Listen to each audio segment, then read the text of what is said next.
Okay, so let's go into your reading here, Pisces. The person that you're dealing with here. Well, let me talk first of all about how they see you, okay? The energy that you bring to the table. I have here the Two of Swords and this big feather. What I feel is somebody feels that you're very flirtatious and they feel like you might be a tease, okay? On the one hand, I feel like it's very distant. So it's sort of like teasing from afar, flirting from afar, having a lot of suitors, having a lot of people that tickle your fancy, or having a lot of people that this is sort of like the performer, the person who's on stage, okay? All eyes are on you. And I feel almost like the attention is really nice. You know, the limelight is on you, the spotlight is on you, the attention is all on you. And so I'm inclined to feel like you have a lot of suitors. Some of you might be single coming into this month or this week, and you have a lot of suitors. You have a lot of people that are looking at you. And you're expanding your energy outward, talking to a lot of people, interacting with a lot of people, and complimenting a lot of people, but also this flirtatious flirting and teasing, and, you know, even with people that you might not have any feelings for, or even people that you might not have any intentions to date. Okay, so that's the energy that you bring to the table. How the person sees you, the person you're dealing with, the person that's significant in your life, in love and relationships. We have here the Six of Swords. And the Six of Swords is turning over like a major new chapter in your life, okay? Overcoming a lot of turbulence to get you where you are today. Many of you have also are well traveled. You might hail from a different environment, and then you recently settled somewhere. I feel as well, travel is calling. You've got the travel bug. You might also be interacting with people who are very different from you, culturally, ethnically, linguistically. So your partner sees you as someone who's different, who's exotic, who does things in a different manner. So I do feel there might be some cultural issues that needs to overcome, either communication barriers, cultural expectations of what relationships are supposed to be like from your perspective, and then from the other person that you're dealing with. So I do see a cultural divide. However, there are two people on the boat. They're working in tandem to move themselves to a better place, okay? So whatever difficulties you and your partner has had, I feel like you're moving to a safer place. You're like crossing the waters and working together as a team in order to reach a place of safety. For some of you in relationships, financial hardships, and worry, you know, what's going to happen? What's going to be in store for us tomorrow? Do we have enough income? Do we have a place to live? And all of these things. You're doing this with another person. And I feel like the two of you are working together to smooth out, you know, all the rough patches in your relationship. They feel that I was always there for you, Pisces. They feel like, you know, I was there when things were rough. You were there for me as well. We're in it together. And so if we have, you know, sailed on from a lot of hardships together in the past, and now you're scanning the horizon for other people, they might not take kindly to that, okay? They might say, like, I was always there for you. And once again, this energy could flow both ways, but I feel like this blue energy, I feel like it's very indicative of the way that they see you, okay? But once again, the energy can be reversed, okay? So don't get upset. Your partner, we have here the Sun.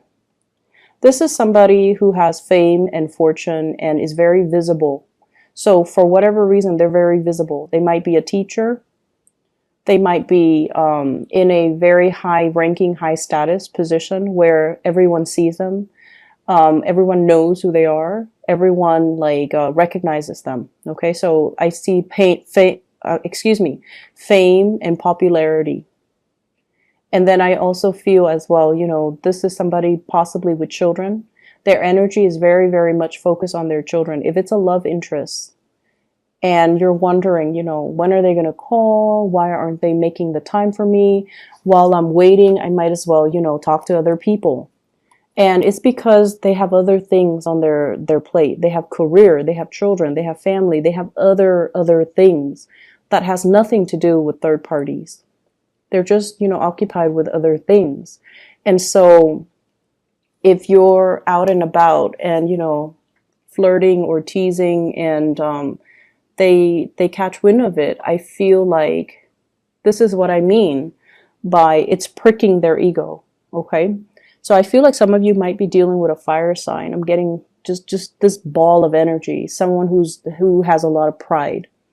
And the Sun card is indicative of Leo, but I also feel like Sagittarius, Aries.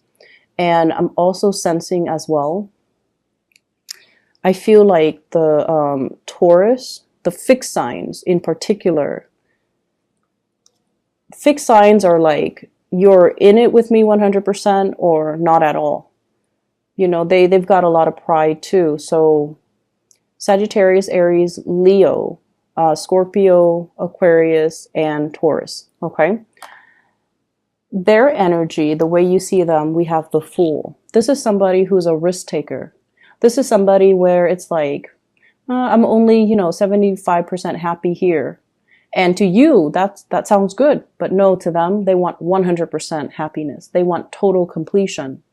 And so if a situation is not, you know, bringing them that total 100% completion or happiness or satisfaction, they're going to up and leave. And if a situation doesn't feel as stable as they'd like, they're going to up and leave. And so you're dealing with somebody that wants all or nothing. They might be telling you, you know, I want a commitment. And you might not be at a point where you want to commit to them. And I also feel as well, if this is a partner, they might need to pack up their bags and take a trip, okay? They might be on a business trip. They might be, if they're like an actor or a dancer or a singer or somebody in the public eye, there's a lot of travel and movement for work. The two of you as well, I feel there might be some arguments over flirtations and things like that. And they're also wondering, you know, I was there for you.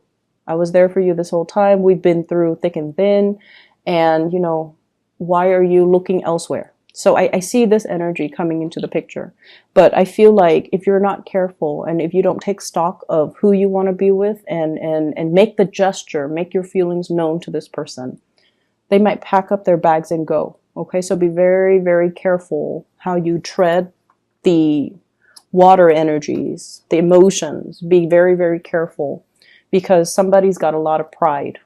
Okay, and if they're not number one, they will up and leave. There's a lot of fear from your end about somebody leaving. And I feel like you might be keeping your options open because you are afraid that they're going to be leaving. Or you are thinking they're not 100% devoted to me. Why should I be 100% devoted to them? There's this tit and tat type of energy. You know, keeping scores, trying to play it safe from your end and then from their end trying to play it safe. So it's a mirroring type of an energy. But from their end, they've got a lot of pride. And it's not about keeping their options open. It's more about, you know, I want to be number one in your eyes. And if I can't be number one, I am not settling for second place. To them, it's a major step down and it's somewhat of an embarrassment. So they're opting out. From your end, you might be keeping your options open because you don't want to invest in somebody if, you know, they're like 1 foot out the door. Okay, or if you feel like they've got other obligations elsewhere.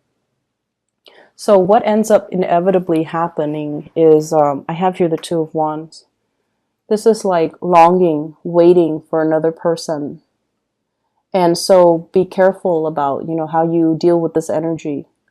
Some of you could be in a long distance relationship, or you're physically there, but you know, your time schedules are different, so you don't really get to see each other. You might have to commute to go to work. They might have to commute to do whatever they need to do. And so the window of time, I feel, is reduced, is greatly impacting the relationship. And then if they're traveling as well, there's like long distance communication, and there's just this physical distance between you and a partner. And I feel like as well, it can indicate to me emotional distance. So make your intentions known. If you're dealing with somebody who is, you know, who wants to be the apple of your eyes, who wants all the attention focused on them, it can get tiring, right? It can.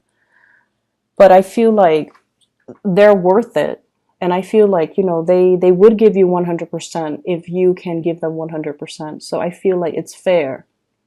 Okay, so just make sure that you're aware of this, okay? If they pack their bags and go because they don't feel safe, they're going to be gone.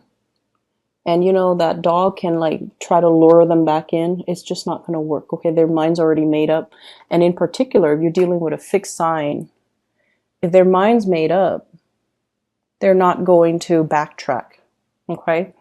In your spiritual advice, I feel like, once again, that message about taking stock as to what you have around you, being appreciative and being very, very thankful for all the abundance that's already in your environment.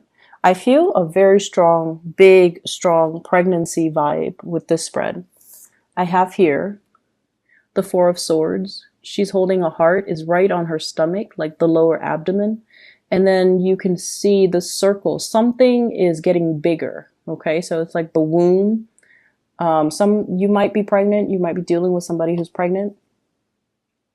And then I have the Empress. This is a huge pregnancy card. So I feel almost like there's indications of pregnancy. If you've been hoping for that, I feel like you're going to get very positive, good news. And then I have the Family card, 10 of Cups and the 10 of Pentacles. Money is going to be coming in so fast and so much for you guys for this this week. And I feel like, you know, if there has been home repairs or home renovation or home projects that you've been holding off on because you're like, I don't want to splurge. I don't really want to waste the money. I don't know how much money is coming in. I feel like you're going to go ahead with it. I see hiring contractors, redoing the house, repainting, possibly knocking some walls down to create like a sectional, you know, like making 2 rooms into 1 room, or vice versa, making 1 room, splitting it up into 2 rooms. So there's huge indicators here about connecting with family, expanding the family unit, having really good soulful connections with family members, and incorporating somebody into your family environment. Lots of social gatherings and lots of social events that are happening. This Empress vibe is also about savings, okay? It's also about like knowing where to put your money, planning for the future. I feel like some of you might have 3 children, might have 2 children. So I'm seeing 2 and 3. So your partner might have children, but either way, it's like a nest egg. Okay, saving for retirement, saving for a nest egg, saving for college funds for the kids, so that, because you're at a point where the Empress, you know, she's high on this leaf. She sees the forest for the trees. She sees so far into the future, and she knows how to plan.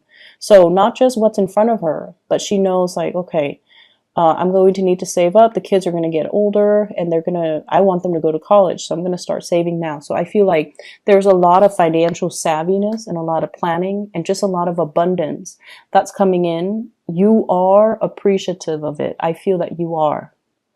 But I also feel like with the spiritual advice is we have here the 7 of Cups. This is an energy that is a little bit frivolous, okay? All the plans, all the fantasies, all the things that are shiny and just extravagant, but at the end of the day, it's a fantasy. So this is kind of like emotional spending, or wasting your money, spending on things that are not good for you, or spending on things that are overly priced. And then when you bring them home, you have buyer's remorse. Okay. So this is you fantasizing about, where am I going to spend all this money? And in fact, the money should be saved for a rainy day. It should be saved for the nest egg. Whatever financial abundance that you have right now, your spiritual advice is to save it, okay? We should freeze up when it comes to spending.